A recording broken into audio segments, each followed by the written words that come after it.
Welcome back. સમાચારોમાં આગળ વાત કરીએ તો વડોદરામાં પરશુરામ જયંતિ નિમિત્તે ભવ્ય શોભાયાત્રાનું આયોજન કરવામાં આવ્યું હતું.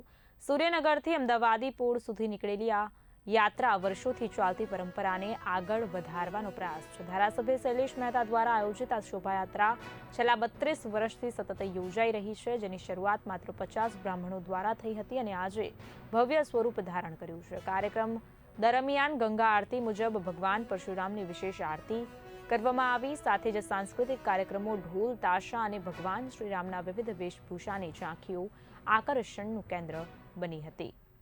ભક્તો અને હિન્દુ સંગઠનો જોડાતા શહેરમાં ભક્તિ અને ઉત્સાહનો માહોલ સર્જાયો. આ પ્રસંગે મુસ્લિમ સમુદાય દ્વારા પણ અનેક જગ્યાએ સ્વાગત કરવામાં આવ્યું હતું, જે સામાજિક સૌહાર્દનું અનોખું ઉદાહરણ બની રહ્યું. પ્રભારી ઋત્વિક પટેલે જણાવ્યું કે શોભાયાત્રામાં જોડાયેલી ભીડ ભાજપના આગામી સ્થાનિક ચૂંટણીમાં વિજય તરફ સંકેત આપે છે.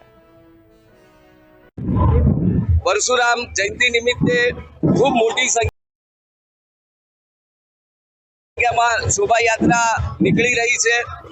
डभोईना लोकप्रिय धारासभ्य शैलेषभाई सोटा द्वारा आ प्रकारनी शोभा यात्रा हमेशा योजाती होय छे अने खूब मोटी संख्या में उपस्थित सौ हिंदुओ ए बतावी रह्या छे के आगामी 26 तारीखे मतदान थशे અને 28 તારીખે મતગણતરી થશે ત્યારે ભાજપનો વિજય નિશ્ચિત છે. આ વખતે દર્જ થઈ ગઈ છે. આવા ગરમીના વાતાવરણમાં પણ અત્યારે આ રેલી નીકળતી વખતે ક્યાંક આપણને ઠંડકનો અનુભવ થાય છે. આ પરશુરામની કૃપાનો ચમત્કાર છે. અને ભગવાન પરશુરામજી શાસ્ત્ર અને શસ્ત્રના જ્ઞાતા હતા. એમને જીવનમાંથી પ્રેરણા મેળવીને આપણે પણ દુરાચારીઓને દૂર કરવા પ્રયત્ન કરી. આગામી 26 એપ્રિલે મતદાન જ્યારે છે ત્યારે ભારી માત્રામાં 100% મતદાન થાય એ માટે અને દેશ હિત માટે મતદાન થાય એની સૌ નાગરિકોને અપીલ કરું છું. ભગવાન વિષ્ણુનો છઠ્ઠો અવતાર એવા ભગવાન પરશુરામનો આજે જન્મોત્સવ છે. વર્ષોની પરંપરા મુજબ આજે આ જન્મોત્સવ નિમિત્તે અહીંયાથી શોભાયાત્રા નીકળી રહી છે. આમાં સંતો, મહંતો અને ખાસ કરીને પરમ પૂજ્ય ગોસ્વામી ભોગરાજ કુમાર મહોદય આ યાત્રાનું પ્રસ્થાન કરાવવા આવી રહ્યા છે.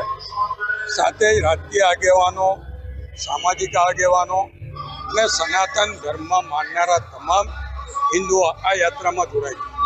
આ યાત્રાની વિશેષતામાં આમાં ભગવાન પરશુરામની ભવ્ય મૂર્તિ પણ સાથે હોય છે.